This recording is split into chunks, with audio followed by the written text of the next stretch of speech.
మనస్సు పడే మౌన రోదన పార్ట్ 42 ఎండింగ్ పార్ట్. నువ్వు శ్రావణి ఇద్దరు ఆలోచించి జరగబోయేది చర్చించుకోండి, ఇంతకంటే నేనేమి చెయ్యలేను అని స్వామి అంటుంటే సూర్యకి బాధగా అనిపించిన మహాని పోగొట్టుకోవటమా అని ఇంటికి వచ్చాడు. సూర్య వచ్చి శ్రావణికి ఇలా అని చెబితే శ్రావణి అసలు సంధ్య అలా అయిపోయిన బాధలో ఉంది. సూర్య దాష్టికానికి కాస్త మనిషి నీరసంగా ఉంది. మళ్ళీ మహకి ఏదో అయిద్ది అని అనగానే అసలు మనిషి అతలా కుతలం అయిపోతుంది. శ్రావణి, అదేంటి బావా, అక్క చనిపోయి నా ఇంట్లో మనం దీక్ష ఎలా చేసేది అంటుంటే రమణి గారు లోనికి వస్తూ, సంధ్యకి శార్ద కర్మలు పిండ ప్రదానాలు అన్నీ ఎప్పుడూ అయిపోయినాయి. నేను సంధ్య తిరిగి వచ్చాక స్వామిని అడిగితే నాకు ఆ రోజే చెప్పాడు, ఆమె ఒక మహత్కార్యానికి వచ్చింది కానీ ఇక్కడ ఉండిపోవటానికి కాదు అని. అప్పుడే అనుకున్నాను, కాకపోతే జరిగేదేంటో నాకు కూడా తెలియదు కదా, మరి ఆ మహత్కార్యం ఏంటి అనేది తెలియదు. ఇప్పుడు మీరు అన్నదాన్ని బట్టి మహకి ఏదో ఉండబట్టే సంధ్య వచ్చింది అనుకుంటా. మరి ఆమె ప్రయత్నం ఎందుకు వృధా అయిపోయింది? మహా మొదట పుట్టినరోజు చూశాము కదా, అందుకే రెండవ పుట్టినరోజు తనకు గండం ఉంది అనేది అర్థమవుతూనే ఉంది నాకైతే అంటుంటే శ్రావణి, సంధ్య అక్క మహని కాపాడటానికి వచ్చి మరి మహని తీసుకుపోవటం ఏంటి? సృష్టిలో ఏ తల్లైనా అలా చేస్తుందా అంటుంటే రమణి గారు, సంధ్యలాగా ఎవరు కూడా తిరిగి రారు కదా, అలానే అనుకోవచ్చు. మనకు తెలియనిది ఏదో మన చుట్టూ జరుగుతుంది. 10 తరాలుగా ఈ వంశంలో ఆడపిల్ల పుట్టలేదు అంటే ఏదో శాపం ఉండబట్టే కదా. మహా పుట్టుక ఎటువంటిదో నీకు కూడా తెలుసు. నువ్వు మహాని కాపాడతావో వదిలేసుకుంటావో నీ ఇష్టం. ఎందుకంటే భగవంతుడు నిన్నే ఎన్నుకున్నాడేమో మహాని కాపాడటానికి, ఒక తల్లిగా, ఒక ఇల్లాలుగా, ఈ కోటకు పట్టపు రాణిలా. ఈ వంశాన్ని నిలబెట్టే బాధ్యత నీదే కదా. ఆలోచించుకో.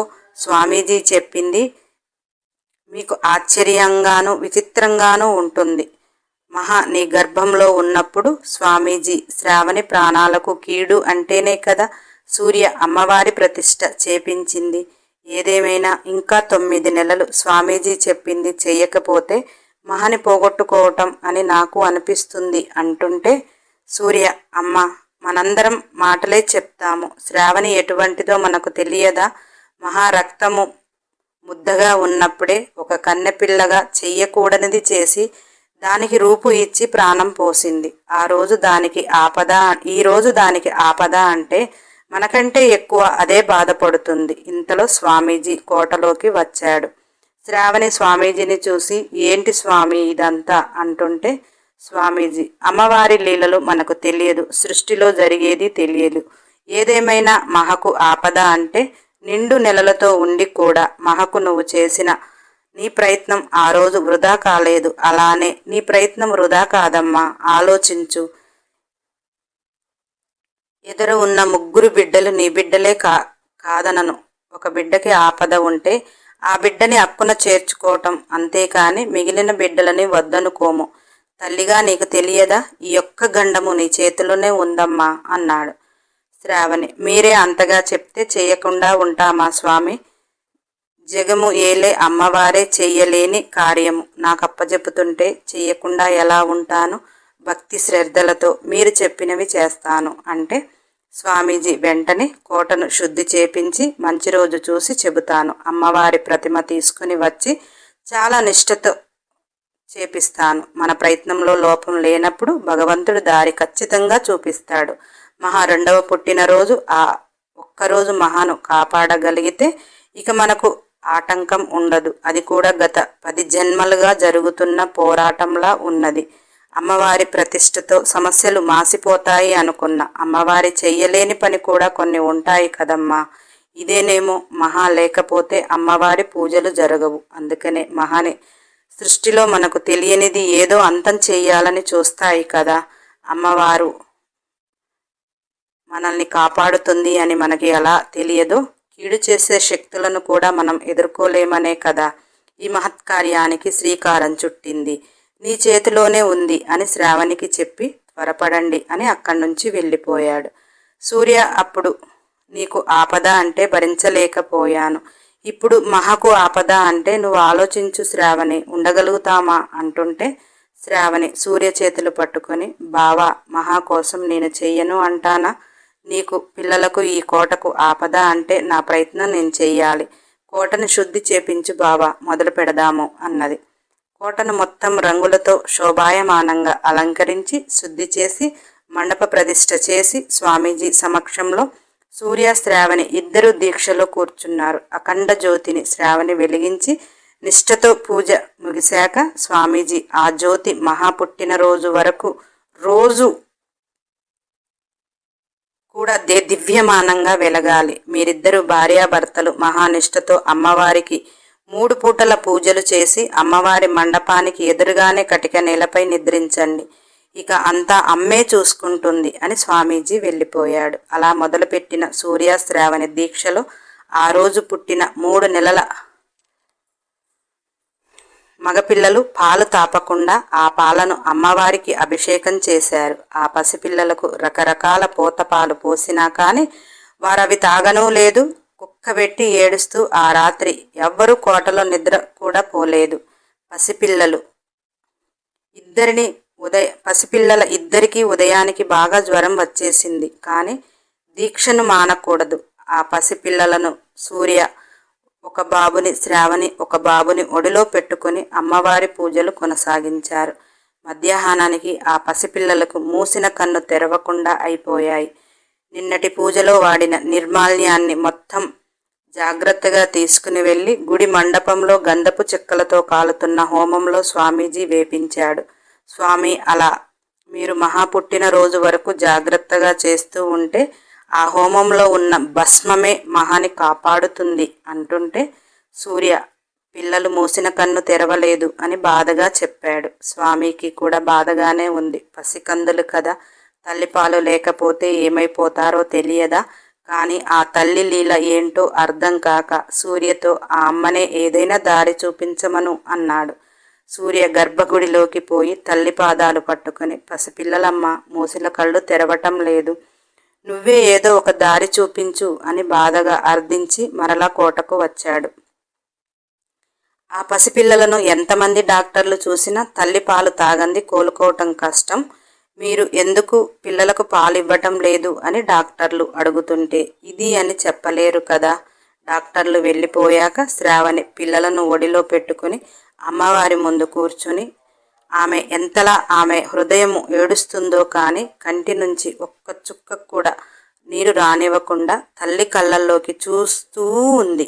3 పిల్లలను కూడా తన గర్భం నుంచే కన్నది. ఒకరి కోసం ఒకరిని బలిపెట్టమంటుందా తల్లి అని బాధతో ఆమె మనసు రోదిస్తుంది. బుజ్జి మహా శ్రావణి దగ్గరికి వచ్చి బుజ్జిగా మాట్లాడుతూ, అమ్మా, తమ్ములకు పాలు పట్టు అంటుంది. శ్రావణి గుండెలను సదురుతూ చెప్తుంది. తమ్ములకు పాలు పట్టమని ఆ బుజ్జి చేతులతో శ్రావణి ముఖమంతా సర్దుతుంది.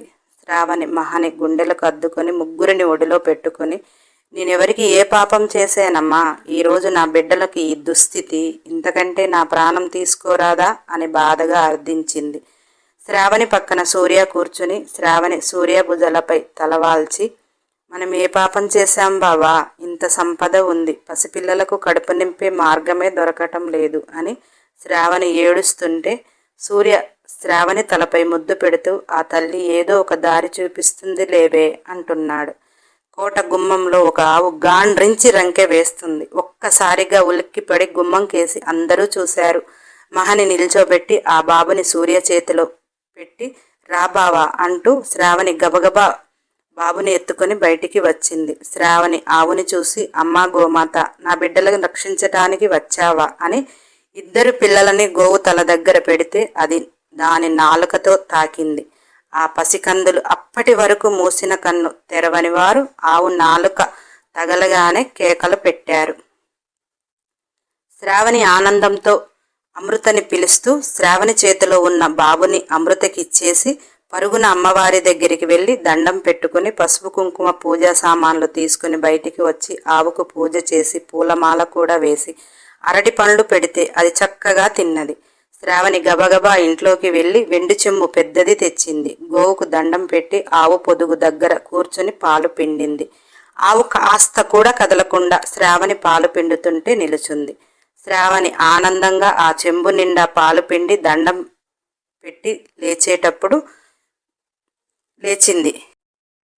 గుడిలో గోశాలలో గోవులను కాచే కాపరి పరుగున వచ్చి, అయ్యా, గోవులను మేతకు విడిస్తే ఇది మంద నుంచి తప్పించుకుని వచ్చింది, క్షమించండయ్యా అని అంటున్నాడు. శ్రావణికి సూర్యకైతే ఆ క్షణం అమ్మవారి వాళ్ళ అందున ఉన్నది అని కళ్ళు ఆనందంతో వర్షించాయి. సూర్య ఆనందంగా, ఇక ఈ గోమాత ఇక్కడే ఉంటుంది, రోజు అన్ని గోవులను తీసుకెళ్లేటప్పుడు దీన్ని కూడా మేతకు తీసుకెళ్ళు, దీన్ని ఇక్కడ చూసుకోవటానికి ఒక మంచి మనిషిని కూడా పురమాయించని చక్కగా చూసుకోండి అన్నాడు. ఆ గోవు కాపరి అలాగే అయ్యా అని మిగిలిన గోవుల దగ్గరికి వెళ్ళిపోయాడు. గుడిలో గోశాలలో ఉన్న ఆవు పాలతో అమ్మవారికి నైవేద్యాలు, అలా అమ్మవారి ఆజ్ఞతోనే ఆ గోవు సూర్య ఇంటికి వచ్చింది. గోమాత చాలా పవిత్రత ఉంటుంది.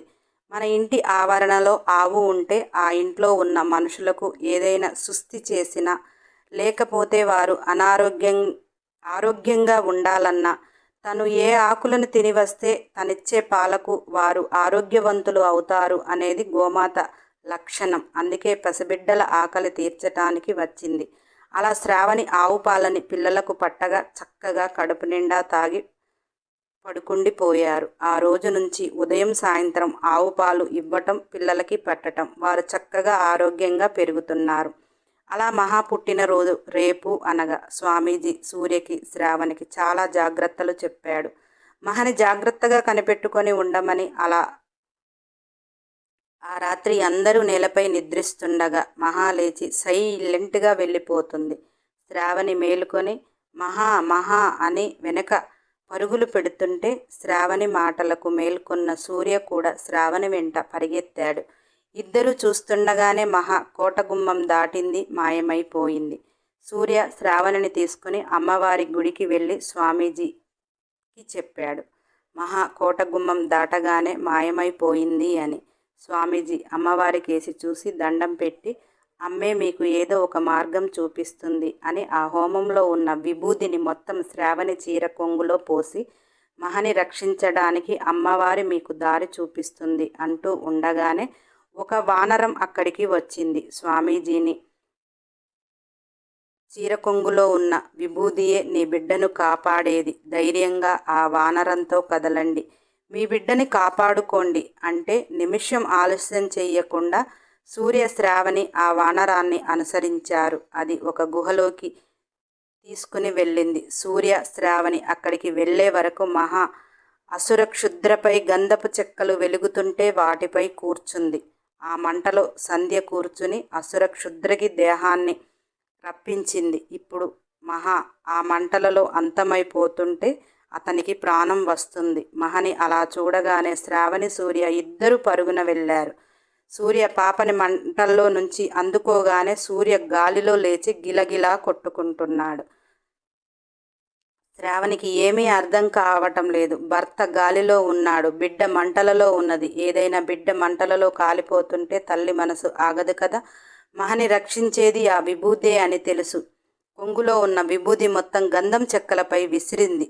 ఆ మంటలు మొత్తం చల్లారాయి. శ్రావణి సంతోషంతో మహని ఎత్తుకోవటానికి పరుగున వెళ్ళగానే ఆమె కూడా సూర్యలా గాలిలో తేలింది.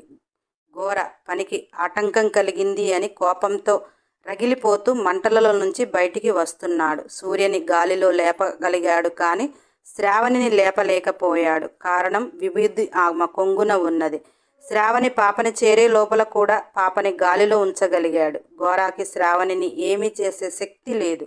ఆమె ఒడిలో దీక్షగా చేసిన విభూది ఒక బిడ్డ కోసం మరొక బిడ్డని ఆక్రోశపెట్టి అభిషేకించిన తల్లి మనసు, తల్లి వేదన. అమ్మవారు విభూదితో మిళితమై ఉన్నారు. అమ్మవారికి ఇప్పుడు శక్తులు లేవు కానీ ఆ విభూదికి బిడ్డలపై ప్రేమ అనే శక్తి, తల్లి ఆశీర్వాదం ఉన్నందున ఘోర శ్రావణిని ఏమీ చేయలేకపోతున్నాడు.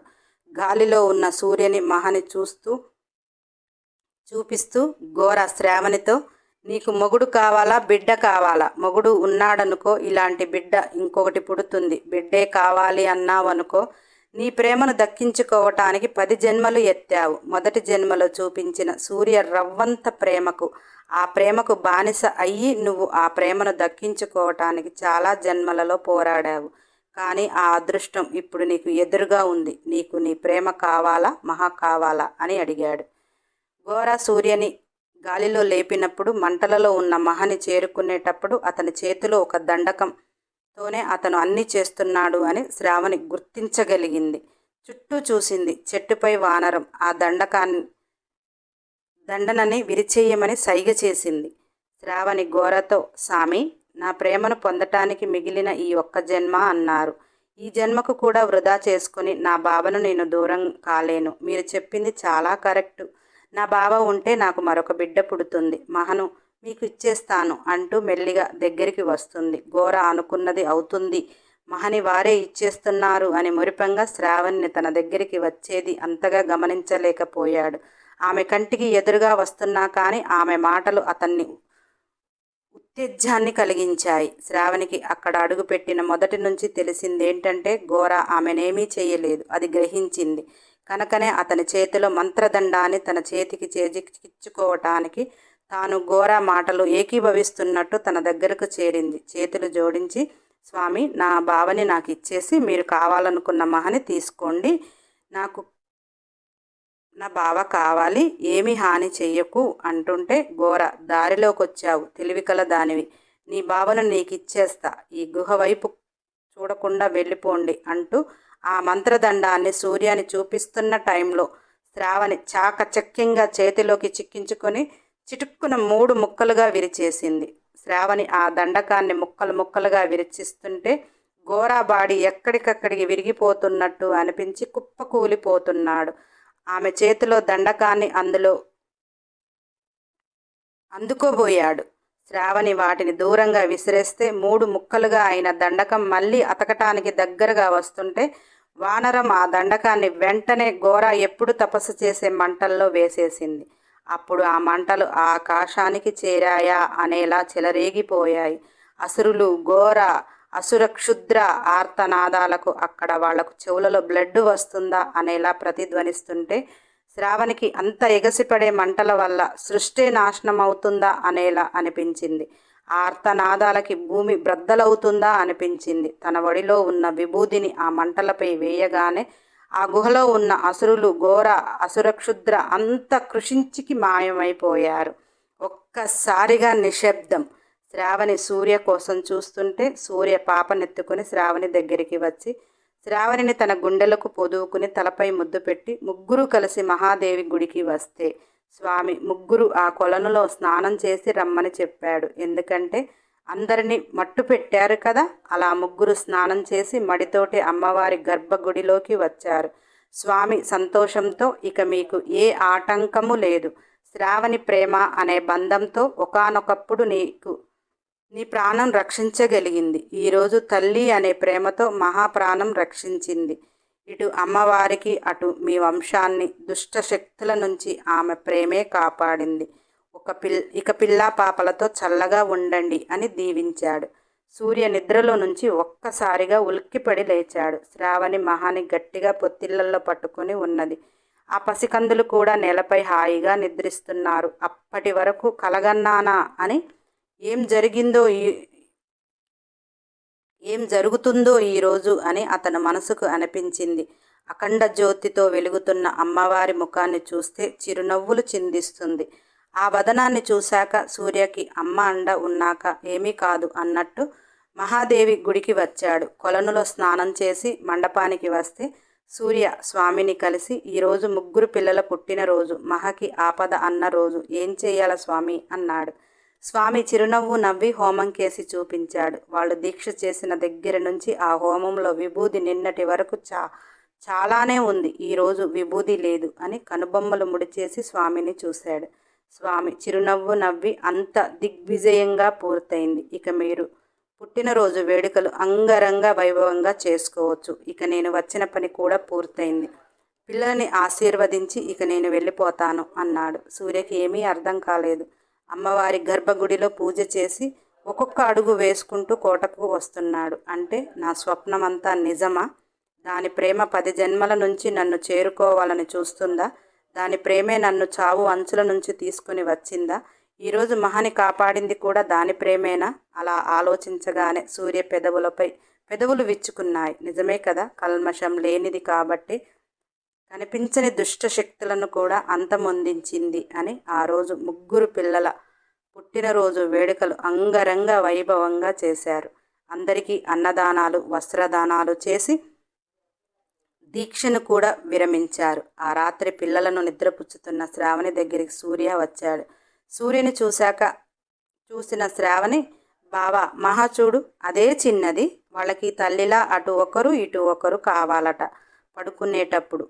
వాళ్ళు చూడు ఎంత ముద్దుగా పడుకున్నారు, అలా వాళ్ళని చూస్తుంటే నాకైతే ఎంత సంతోషంగా ఉందో తెలుసా అన్నది. సూర్య శ్రావణిని కౌగిలించుకొని, ఇక వాళ్ళకి నీ అవసరం లేదు, ఇప్పటికైనా నన్ను చూడవే అన్నాడు. శ్రావణి, రోజు చూస్తూనే ఉన్నా కదా బావా, ఇంకా చూడటం ఏంటి అన్నది. శ్రావణికి చెక్కలి గింతలు పెడుతూ, రోజు చూసే చూపు కాదే అంటూ శ్రావణి మెడవంపుల్లో ముద్దులు పెడుతూ, ఇక ఈ రోజు నుంచి ఒక్కరోజు పస్తులు పెట్టినా ఊరుకోను. నిన్ను పెళ్లి చేసుకున్న రోజు నుంచి ఈ రోజు వరకు నీ దగ్గర ఒక్క రోజున తృప్తిగా ఉన్నానే, ఇలా ముట్టుకుంటే అలా పిల్లలను కనేస్తున్నావు. ఇక అన్నీ అయిపోయాయి, నీ ప్రేమ మొత్తం నాకే సొంతం అన్నాడు. శ్రావణి సూర్యకి ఎదురుగా తిరిగి అతని పెదవులు అందుకుని, అయితే నా ప్రేమను చూపిస్తా, భరించడానికి సిద్ధమైపో అన్నది. సూర్య శ్రావణిని ఎత్తుకొని, నేనెప్పుడో రెడీ అంటూ పిల్లల గది దాటి ఒక్కొక్క మెట్టు ఎక్కుతూ శ్రావణి అందమైన మోమును, ఆ చిరునవ్వును చూస్తూ అలా సూర్య వెళుతుంటే రమణి గారు, గౌరి వాళ్ళని అలా చూసి చాలా మురిసిపోయారు. గౌరీ అయితే బిడ్డకు జరుగుతున్న రాజభోగం, అదృష్టాన్ని చూసి, రమణి గారికైతే ఎన్ని తరాలలో లేని సంతానం శ్రావణిని చూస్తుంటే సంతాన లక్ష్మిలాగే అనిపించింది. కొడుకు ఆనందాన్ని చూసి ఆమె కూడా చిలక గోరింకల్లా 10 కాలాల పాటు పచ్చగా ఉండండి అని రమణి గారు, గౌరీ ఇద్దరు పిల్లల దగ్గరికి చేరారు. వాళ్ళని చూసి రమణి గారు ఎంత మురిసిపోతున్నారో. గీత సంధ్య కారు ఫైర్ రోజే మిస్ అయింది. ఇక ఆమె కనిపించలేదు. అమృత, రాహుల్ ఇద్దరు మనస్ఫూర్తిగా ఒకటయ్యారు. సూర్య శ్రావణిని బెడ్పై పడుకోబెట్టి శ్రావణిని చూస్తూ మైమరచిపోయాడు. దీని ప్రేమను పొందిన నా జన్మ ధన్యమైనది. కల్మషం లేని తన ప్రేమలో ఎన్నో సాధించింది. తన వ్యసనాలను దూరం చేసింది. ఆమె కోసం తపించే ప్రేమను పంచింది. అలా సూర్య శ్రావణిని చూస్తుంటే శ్రావణి 2 చేతులు చాపి ప్రేమగా ఆహ్వానించింది. సూర్య ఆ ప్రేమకే దాసుడు కనుక ఆమెను చేరి ముద్దుల వర్షం కురిపించాడు. శ్రావణి, నీకే వచ్చా ప్రేమను చూపటం అంటూ సూర్యకు ముద్దుల వర్షం కురిపించింది. ఇద్దరు ఆ వర్షంలో తడిచి ముద్దయ్యారు. ఒకరి ప్రేమను ఒకరు పంచుకొని, ఒకరి హృదయంలో ఒకరు నిలిచి, ఒకరి కోసం ఒకరు అనేలా వారి సంగమం ఒక అద్భుతం. 2 హృదయాలు ఒకటై 2 తనువులు పెనవేసుకుంటే ప్రకృతి వారి సంగమానికి మరికాస్త సహకరించింది. చల్లగా ఉండటానికి వర్షం కురుస్తుంది. వారి దేహాలకు పట్టిన చెమటలను చిరుగాలి సహాయం చేస్తుంది. అంతటి అద్భుతాన్ని ఆస్వాదిస్తున్న సూర్యకి తనివి తీరటం లేదు, మనసు ఆగటం లేదు.